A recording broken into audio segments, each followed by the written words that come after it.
দেশের প্রশাসনিক কেন্দ্র রাজধানীর সেগুনবাগিচায় অবস্থিত সচিবালয়ের ৭ নম্বর ভবনে লাগা আগুন এরই মধ্যে নিয়ন্ত্রণে এসেছে।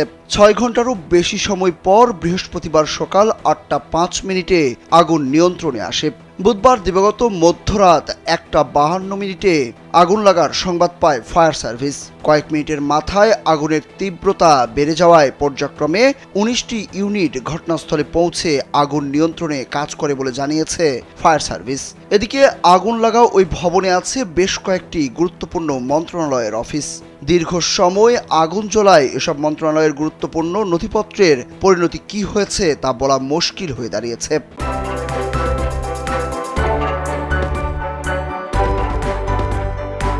মন্ত্রণালয়ের ওয়েবসাইটের তথ্য বলছে, এই ভবনে অর্থসহ একাধিক বড় মন্ত্রণালয়ের অফিস রয়েছে।